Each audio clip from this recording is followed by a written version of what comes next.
Yeah, Jubilee TV official, check the mic, 1, 2. Sa digital landscape, ang boses nyo ang dala ko. Headphones on, mga matay nakatutok, puso'y handa na. Jobelito TV official, reactor ng kalingap. Tayo'y maghatid ng liwanag sa bawat sulok ng Pinas. Isang tinig para sa bayan, advokasy ang wagas. Jobelito TV official, reactor ng kalingap. Ang inyong reactor ng kalingap. Yeah, reactor ng kalingap. Okay, so yun.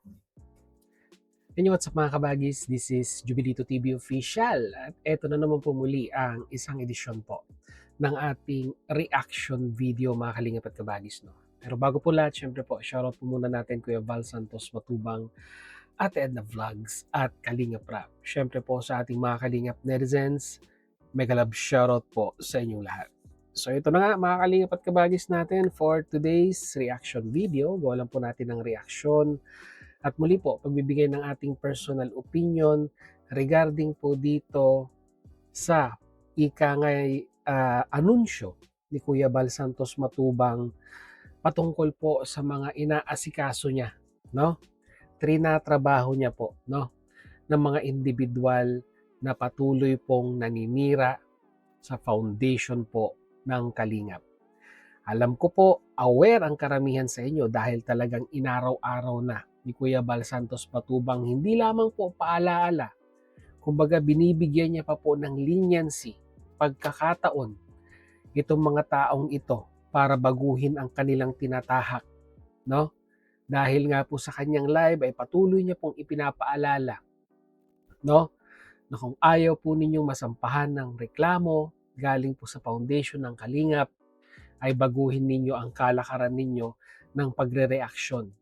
No? Mga Kalingap at kabagis. Wala naman pong masama na mag-reaksyon, magbigay ng komento. No? Pero dapat dun po tayo sa naaayon, mga Kalingap at kabagis. Hindi po yung tinitwist natin yung mga bagay-bagay na ikasisira po, no? Lalong-lalo na po dito sa mga anti-kalingap, mga kalingap at kabagis na ika nga ay lagi pong may another version, no, sa mga napag-uusapan or issue na meron dito po sa community ng kalingap. So, may mga napangalanan na, mga kalingap at kabagis, no?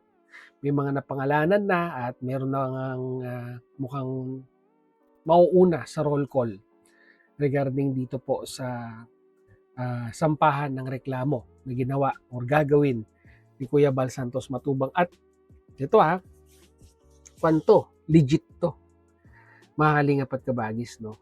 Kumbaga, yung inaakala natin noon na, kumbaga kasi may mga viewers na napapaisip na, ano ba to? Totoo na ba ito? Or ika nga ay parinig lang ni Kuya Val? Well, totoo na to mga kalingap at kabagis, no? Hindi na po ito yung sinasabi nating kumbaga nagpapaalala lang. This is real, mga kalingap at kabagis. Kaya may isa pang paalala si Kuya Val dahil, di ba, ang gustong mangyari ni Kuya Val dito ay hindi lamang po sila.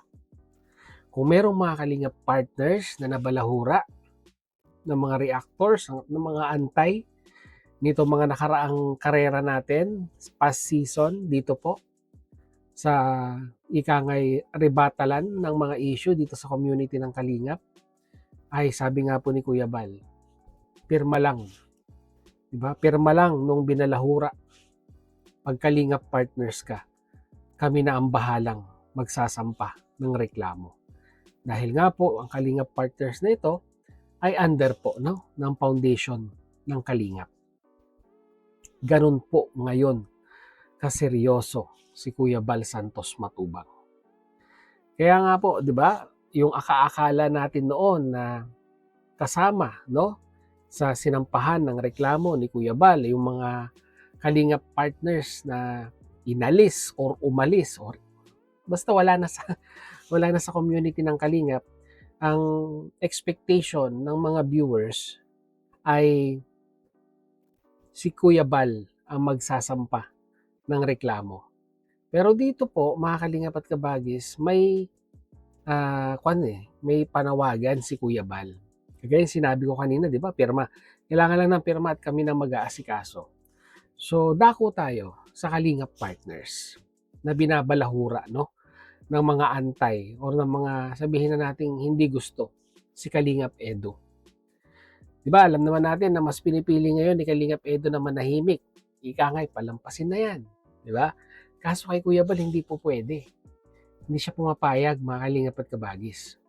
Kaya nga po, mukhang ika nga ay naninimbang ngayon si Kalingap Edu sa mga bagay-bagay dahil may warning pong ibinigay si Kuya Bal Santos Matubang kay Edu. Which is para sa akin po itong warning na to ay maganda rin naman in the first place para po sa ikakabuti at ikakadiretso, no, ng ikangay pagtrato sa kanya ng mga taong ito, mga kalingap at kabagis. Ano po yun? Hayaan na po natin si Kuya Bal ang magsabi sa atin, mga kalingap at kabagis. Narito po yun. May natutulungan pa rin, hindi pera lang. Yung nag-content kay Ido, kahit sino pa kayo, kahit kayo kalingap dati, nag-content kay Ido paninira, walang resibo na totoong nanghingi si Ido ng pera. Dapat may resibo kayong ilalabas na totoo na si Ido ay nanghingi. Bawal po sa kalingap ang manghingi ng pera. Sinasabi nyo na si Ido nanghingi ng $100 o $1,000 para sa kanyang sasakyan. Ilabas yung resibo. Ilabas. Hindi pwede po na umamin si Ido na siya nanghingi. Dapat mayroong conversation kung totoo na si Ido po ay nanghingi ng pera sa sponsor para mapatunayan po talagang totoo na siya nanghingi. Ilabas ang inyong resibo. Okay, mga kalingap at kabagis, no? Ito po yung patungkol doon po sa kumakalat na balibalita na di umano, no? Na ito nga po si Kalingap Edu ay nanghingi, no, ng $1,000 sa isang sponsor para po sa kanyang sasakyan, mga kalingap at kabagis. Although may nagsalita na po, no, may nagsalita na po na sponsor, allegedly na sponsor, at kiniklaim niya nga po, mga kalingap at kabagis, na siya nga daw po ay nakapagbigay dito po kay Kalingap Edu. Pero ang gusto pong mangyari ni Kuya Bal Santos Matubang para po for transparency, mga kalingap at kabagis, ay, di ba, ipakita yung resibo para once and for all ay matuldukan na po yung mga agam-agam ng mga viewers at kahit kay Kuya Bal Santos Matubang. Katibayan na magpapatunay po na totoo talaga na yung 1K na yan ay nakarating kay Kalingap Edu. Kasi may napapanood po tayo na nagsasalita talaga in behalf at sinasabi niya siya daw po yung nagbigay. Pero sabi nga po, para mapatibay yung claim na iyon, mga kalingap at kabagis, ay wala naman po sigurong masama kung sasamahan niya po ng resibo. Ito, pinadala ko sa Western Union, 1K, pangalan ni Edu. Then, iti-take consideration naman siguro ni Kuya Bal Santos Matubang yan kung may resibo. At isa na lang po ang magiging tanong dyan uli, mga kalingap at kabagis, ay saan ginamit yung 1,000 or yung 1K na yan. Ito ba ay napunta sa kanyang sasakyan or ipinantulong ni Kalingap Edu? Dahil kung mapapatunayan, mga kalingap at kabagis, na si Edu nga ay nanghingi, di ba, para sa kanyang sasakyan, sa sponsor, dalawa lang po ang pwedeng mangyari dyan. Aware po ba ang sponsor na yung ibibigay niyang pera ay para doon sa sasakyan ni Kalingap Edu or hindi? Kasi kung aware naman po siya, mga kalingap at kabagis, bakit kailangan pa natin gawing issue in the first place? Di po ba?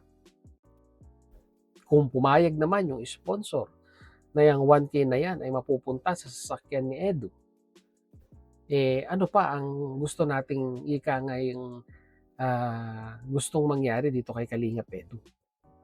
Pero, kung hindi aware yung sponsor na doon gagastusin at iniisip niya na pang charity yung ibibigay, ay ibang usapan na po yun. Diba? Ibang usapan na po yun. And that will be the time, mga Kalingap at Kabagis, na nakikita po natin na may karapatan talaga yung sponsor na magreklamo. Dahil yung ini-expect niya pong 1K na yan, na pang charity sana, ay napunta sa kaprityuhan. Di po ba, mga Kalingap at Kabagis? Pero sa tingin ko po, no? Sa tingin ko po, mukhang hindi naman po gagawin ni Kalingap Edu yan, mga Kalingap at Kabagis. Ganun lang po kasimple yun. Kaya Kuya Bal, may dadagdag ka pa ba? Sige, pakinggan po muna natin si Kuya Bal. Ganun yun.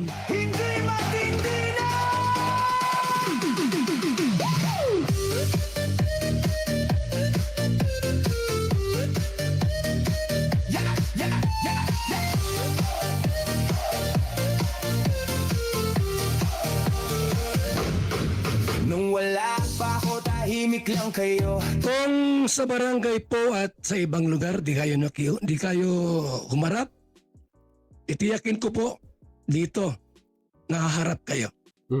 Sino kaya yon? Kung sa ibang korte, sa ibang bayan ay ma-reject yung reklamo namin, lahat ng probinsya, Nako po. magrereklamo kami sa inyo. Cybercrime Division. Lahat yan. Hanggang sa maipatawag kayo Intensify na ito. at pambigyan ng love letter. Bakit? Yung inyong paninira sa Kalingap Foundation, panagutan niyo po yan. Mananagot kayo. Ngayon bawat galaw ko. Mabigat yun, mga Kalingap at Kabagis. Bawat probinsya may kaso. Ay nako, mahaba pa to. Antabayanan natin ang mga susunod na kabanata, mga Kalingap at Kabagis, no? Kaya kagaya po ng dati, ang masisay ko lang ay good luck to everyone. Diba? Good luck kay Kuya Bal. Good luck sa mga sasampahan niya ng reklamo. Matira na ngayon po ang matibay. No? Kaya yun lang ating reaction video for today. And once again, mag-comment po kayo patungkol po sa napag-usapan natin ngayong araw na ito.